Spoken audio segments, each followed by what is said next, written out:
Originario de Wuppertal, Alemania, maestro y doctor en Historia del Arte por la Universidad de Hamburgo. Desde 1999 es investigador titular en el Instituto de Investigaciones Estéticas de la UNAM,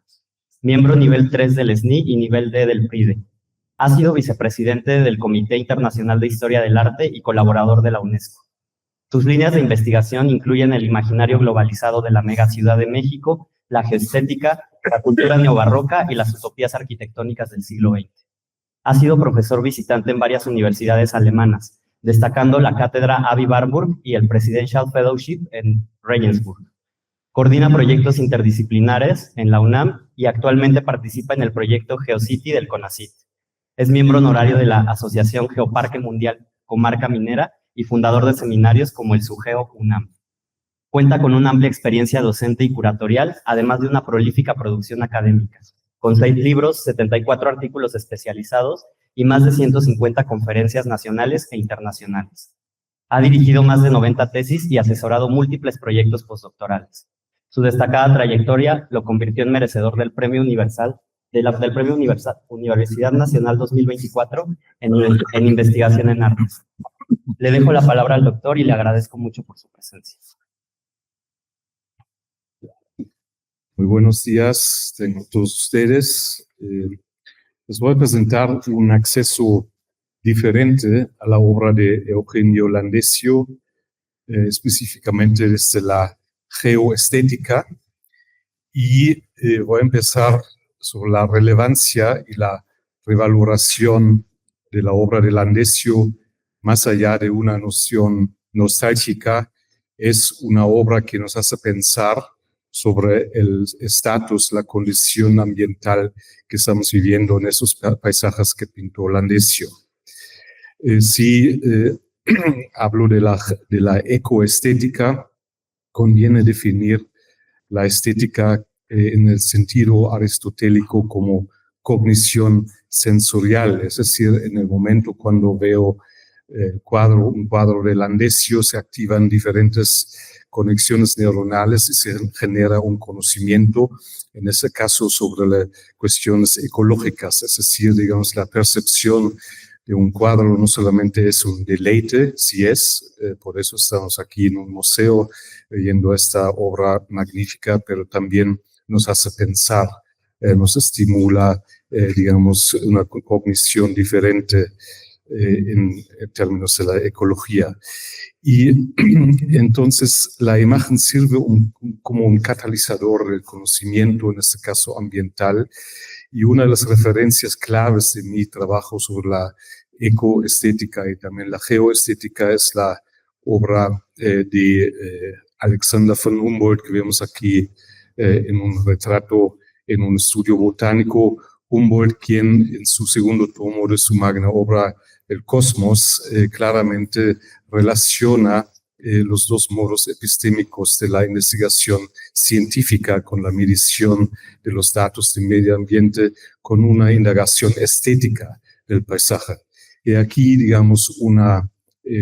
base conceptual para los trabajos actuales de la ecoestética y también, en este caso, para la revisión de la obra de Landesio. Y entonces, si hablo de la revaloración y de la actualidad de la obra de Landesio, hablo también de de la percepción del paisaje, especialmente en la Cuenca de México, pero también, como vemos en la exposición, de otros paisajes en Veracruz y también en Roma. Entonces, arriba vemos un detalle de un paisaje de Landesio y abajo una vista aérea actual que demuestra cómo la Cuenca de México, sufre una invasión de la urbanización y de la hiperurbanización ilegal, y con eso se cuestiona una identidad geomorfológica que se ha configurado en la obra de Landesio, de Velasco y de otros. Sin embargo, si vemos, el detalle en la obra de Landesio o también en Velasco, no es una naturaleza pura, un geopaisaje natural, sino también vemos en esas obras los primeros impactos de la civilización humana la agricultura y también los asentamientos humanos que alteran, digamos, la herencia de millones de años, la geoherencia. Es un tema que he trabajado hace muchos años en el MUNAL con ese libro y una exposición con un diálogo entre la obra de arte, en ese caso aquí en la portada de Velasco, y la fotografía documental de la empresa ICA, del fondo ICA, que es un fondo extraordinario para conocer, digamos, los cambios drásticos del paisaje en la Cuenca de México. Nos enfrentamos a estereotipos del paisaje cuando vemos la obra de Landesio. Y hace unos años, precisamente en 1993, unos artistas, Comar y Melamid, hicieron un proyecto que se llamó Most Wanted Painting. Y entonces hicieron una encuesta con unos 2.000 millones de personas en 10 países, preguntando cuál es su noción, su idea del paisaje. Y el resultado es sorprendente, digamos, casi en todos los países, digamos, revisados, aparece, digamos, este esquema visual de agua, un lago, de vegetación y de montañas. Luego alteran los motivos, digamos, entre Estados Unidos y Francia, digamos, los motivos para, ¿cómo se llama?, para escenificar el paisaje, pero este proyecto, de manera, claro, irónica, pero también reveladora, indica, digamos, esos esquemas tradicionales, convencionales, en que vemos el paisaje, nuestras experiencias al paisaje son estos. Y entonces la obra de Velasco y también de Landesio cumple con este estereotipo. Vemos aquí una obra de Velasco, justamente con los cuerpos acuáticos, con la escenografía geológica extraordinaria de la cuenca, pero también, digamos, no solamente cumple con las expectativas de los estereotipos visuales, sino también es una fuente para la ecohistoria, porque vemos cómo gradualmente desaparecen los cuerpos de agua de la anterior ciudad acuática, de la Acuápolis México-Tenochtitlán, que en este año cumple 700 años. Entonces, es algo que una vez el historiador del arte Ernst Gombrich llamó el asombro frente a la imagen, no solamente disfrutar, digamos, la maestría de la pintura, de la representación del paisaje, sino empezar a preguntar, a cuestionar qué podemos ver, qué podemos aprender. Y hay toda una serie, digamos, de pinturas y paisajes con valor, digamos, extraordinario, emblemático. Por ejemplo, la obra del Dr. Atle, donde ya vemos en el siglo XX, en los años 30, 40, cómo desaparecieron casi por completo los cuerpos acuáticos en la cuenca de México, llegando al extremo de la megalópolis sellada. Aquí es una fotografía documental, pero también es una obra de arte. Es parte de la serie Spiral City de Melanie Smith, esta artista británica que vivió muchos años en México, representó México también en la Bienal de Venecia, y en 2002 hizo este proyecto Spiral City, sobrevolando con el helicóptero esas masas infinitas, extensiones infinitas de la urbanización que sellan la Cuenca de México con su anterior bio y geodiversidad. Entonces, expongo como 3 categorías de la ecoestética, es decir, de la relación entre las investigaciones ecológicas y estéticas. El primero es la hidrología, que es un tema, digamos, de mucha relevancia y de mucha preocupación en la actualidad. Y les muestro aquí un tema que está aquí en la exposición, el lago de Texcoco, que desapareció. Actualmente hay un plan, digamos, del Parque Texcoco, Parque Ecológico, y un proyecto, digamos, a largo plazo de recuperar lo más posible ese ecosistema único y también emblemático para la Fundación de México Tenochtitlán. Entonces, la percepción de la obra de Landesio nos hace pensar de que hemos perdido cómo ha cambiado drásticamente la Cuenca de México sus ecosistemas. Es decir, digamos, aquí vemos una situación, digamos, turística, en un momento cuando todavía existió ese cuerpo, uno de los lagos de Texcoco, uno del sistema de lagos que caracterizó la cuenca de México. Es un tema que hemos trabajado hace muchos años en el coloquio Acuápolis y la publicación, es decir, ver, digamos, la historia drástica de 500 años del mal manejo del agua en la cuenca de México en las imágenes, es decir, historia ambiental se expresa también en las imágenes y una vista detallada y atenta a la obra como está expuesta aquí en el Museo de San Carlos, nos ofrece, digamos, introspecciones y comprensiones de esta historia ambiental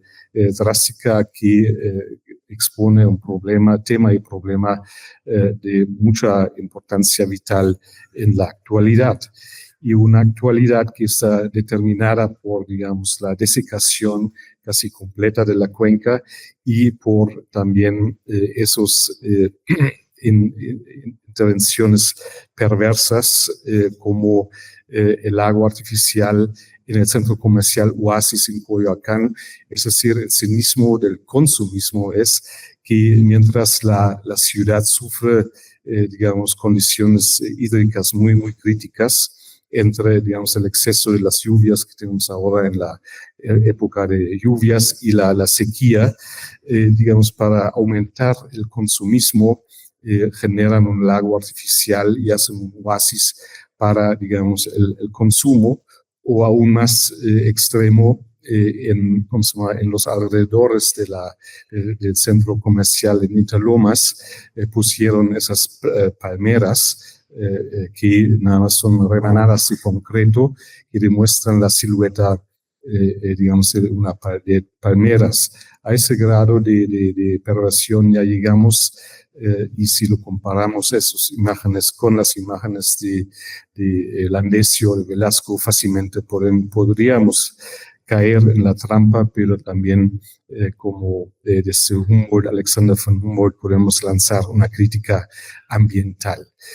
La siguiente categoría es la edafología, la ciencia de los suelos. Actualmente estoy trabajando en un proyecto muy interesante en la UNAM, el PUES, el Programa Universitario de Estudios Interdisciplinarios del Suelo, donde yo colaboro como historiador del arte, junto con geólogos, con químicos, etcétera, para generar una comprensión compleja e interdisciplinaria de los suelos. Entonces, las imágenes, como las vemos aquí expuestos, también nos indican información muy valioso a lo largo, cómo se ha cambiado la calidad y la configuración de los suelos. Hoy en día, según los cálculos, tenemos como un 65% de los suelos en México degenerados, intoxicados, etcétera. Y los inicios vemos aquí en tiempos cuando Ciudad de México u otras ciudades tuvieron muy pocos habitantes, pero ya con el auge de la agricultura, digamos, sistematizada, vemos la alteración drástica de los suelos, llegando a ese extremo que demuestro aquí con una fotografía emblemática de los 50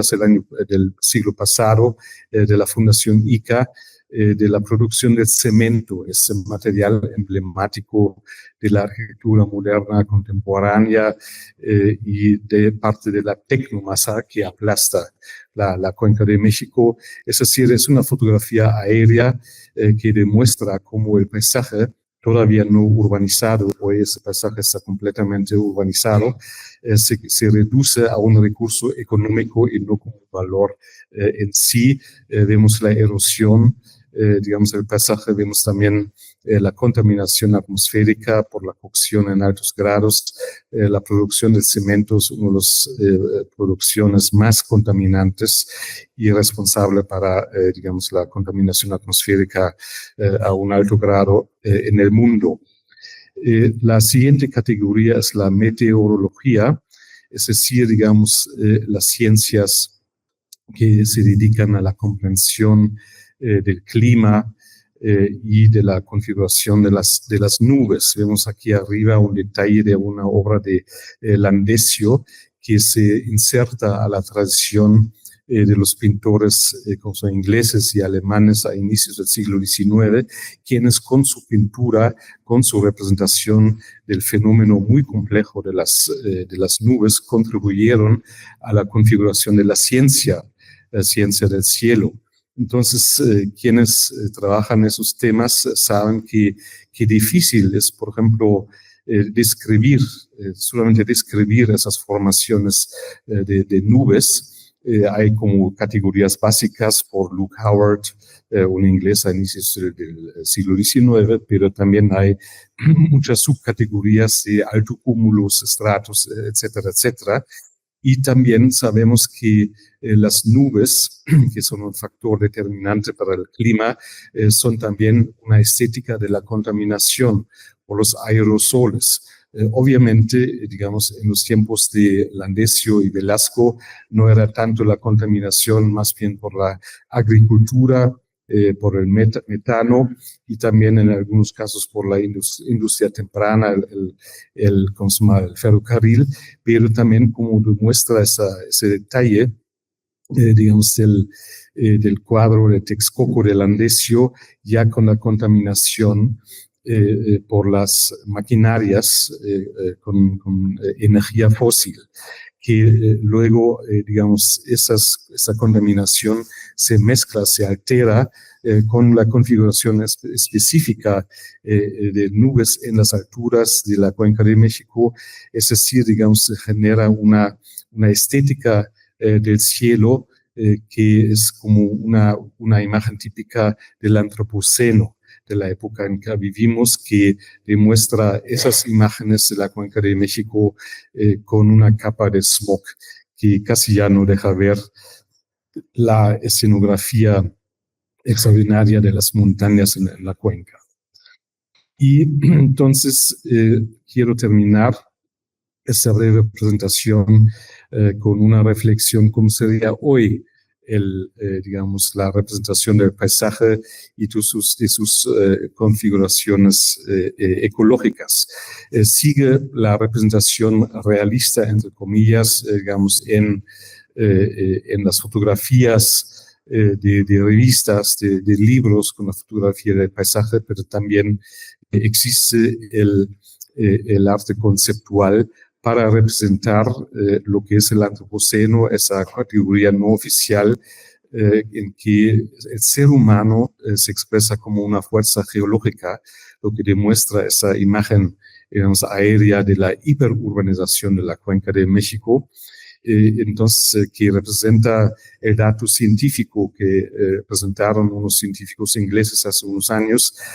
con un cálculo que indica que estamos viviendo en que la tecnomasa pesa más que la biomasa en la Tierra. Y tecnomasa es todo construido por el ser humano, ciudades, infraestructuras, industrias, mesas, computadoras, etcétera. Y hablamos de una tecnosfera de 30.000 millones de toneladas, y con una distribución igual serían 50 kilogramos por metro cuadrado. Entonces, en esos tiempos vivimos, y eso era el estímulo para el artista Luis Carrera Maul, para una instalación, o más bien una intervención geoestética en el MUCA, Museo Universitario de Ciencias y Artes, en la UNAM, en julio a noviembre de 2022, con mi curaduría, en el espacio del MUCA, en los 1.900 metros cuadrados, expuso una simulación de la Cuenca de México cubierta con desechos de cerámica para generar una imagen de crítica del paisaje, para enfrentarnos que estamos haciendo con la Cuenca de México, repito, una vez retratada con maestría por Landesio Velasco. Entonces, en la exposición, en esa intervención, vemos fenómenos micro-macro, como la erosión, que sufre la erosión, es un fenómeno geológico natural, pero también, digamos, es un fenómeno generado por nosotros, los seres humanos. Es decir, las imágenes satelitales tienen una correspondencia con la la instalación de sus movimientos generan formas de iteración, lo que nos explicaron físicos y expertos en la teoría de la complejidad, generan fractales. Aquí al lado izquierdo un mapa de campos electromagnéticos, que es una información, digamos, importante para el extractivismo, y eso era punto de partida del artista Luis Carrera Maur. Y luego al lado derecho un detalle que demuestra, digamos, esa configuración aleatoria, en este caso, digamos, de la vegetación que incluimos en la exposición, repito, para hacernos pensar qué hacemos con la Cuenca de México, su selladura con la urbanización descontrolada y, digamos, la conversión de una cuenca con mucha vitalidad, descrita por Humboldt y otros expertos y pintados por Landesio, en un desierto megalopolitano, en un escenario paradigmático del calentamiento global, de la crisis global.